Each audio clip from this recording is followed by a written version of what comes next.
नेपाल देश में शिवपुरी नामक नगर में यशकेतु नामक राजा राज करता था। उसके चंद्रप्रभा नाम की रानी और शशिप्रभा नाम की लड़की थी। जब राजकुमारी बड़ी हुई तो एक दिन वसंत उत्सव देखने बाग में गई। वहां एक ब्राह्मण का लड़का आया हुआ था। दोनों ने एक दूसरे को देखा और प्रेम करने लगे। इसी बीच एक पागल हाथी वहां दौड़ता हुआ आया। ब्राह्मण का लड़का राजकुमारी को उठाकर दूर ले गया और हाथी से बचा दिया। शशिप्रभा महल में चली गई, पर ब्राह्मण के लड़के के लिए व्याकुल रहने लगी। उधर ब्राह्मण के लड़के की भी बुरी दशा थी। वह एक सिद्ध गुरु के पास पहुंचा और अपनी इच्छा बताई।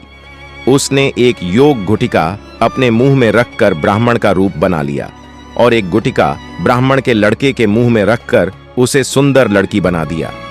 राजा के पास जाकर कहा, मेरा एक ही बेटा है, उसके लिए मैं इस लड़की को लाया था, पर लड़का न जाने कहां चला गया। आप इसे यहां रख लें, मैं लड़के को ढूंढने जाता हूं, मिल जाने पर इसे ले जाऊंगा। सिद्ध गुरु चला गया और लड़की के भेष में ब्राह्मण का लड़का राजकुमार के पास रहने लगा।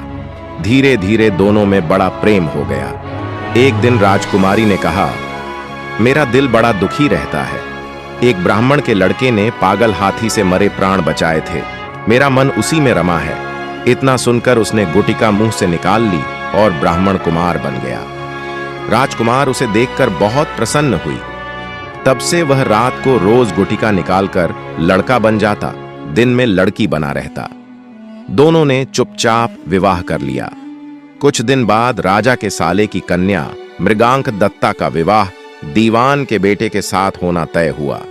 राजकुमारी अपने कन्या रूपधार ब्राह्मण कुमार के साथ वहां गई। संयोग से दीवान का पुत्र उस बनावटी कन्या पर रींझ गया। विवाह होने पर वह मृगांक दत्ता को घर तो ले गया, लेकिन उसका हृदय उस कन्या के लिए व्याकुल रहने लगा। उसकी यह दशा देखकर दीवान बहुत हैरान हुआ। उसने राजा को समाचार भेजा। राजा आया। उसके सामने सवाल था कि धरोहर के रूप में रखी हुई कन्या को वह कैसे दे दे। दूसरी ओर यह मुश्किल कि न दे तो दीवान का लड़का मर जाए। बहुत सोच विचार के बाद राजा ने दोनों का विवाह कर दिया। बनावटी कन्या ने यह शर्त रखी कि चूंकि वह दूसरे के लिए लाई गई थी, इसलिए उसका यह पति 6 महीने तक यात्रा करेगा, तब वह उससे बात करेगी। दीवान के लड़के ने यह शर्त मान ली। विवाह के बाद वह उसे मृगांक दत्ता के पास छोड़ तीर्थ यात्रा चला गया। उसके जाने पर दोनों आनंद से रहने लगे। ब्राह्मण कुमार रात में आदमी बन जाता और दिन में कन्या बना रहता। जब 6 महीने बीतने को आए तो वह एक दिन मृगांक दत्ता को लेकर भाग गया।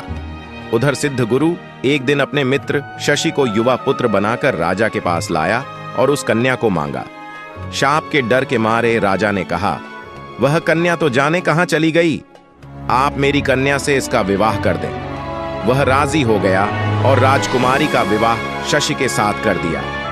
घर आने पर ब्राह्मण कुमार ने कहा, यह राजकुमारी मेरी स्त्री है, मैंने इससे गंधर्व रीति से विवाह किया है। शशि ने कहा, यह मेरी स्त्री है, क्योंकि मैंने सबके सामने विधिपूर्वक ब्याह किया है। बेताल ने पूछा, शशि दोनों में से किसकी पत्नी है? राजा ने कहा, मेरी राय में वह शशि की पत्नी है, क्योंकि राजा ने सबके सामने विधिपूर्वक विवाह किया था। ब्राह्मण कुमार ने तो चोरी से ब्याह किया था। चोरी की चीज पर चोर का अधिकार नहीं होता। इतना सुनना था कि बेताल गायब हो गया और राजा को जाकर फिर उसे लाना पड़ा। रास्ते में बेताल ने फिर एक कहानी सुनाई।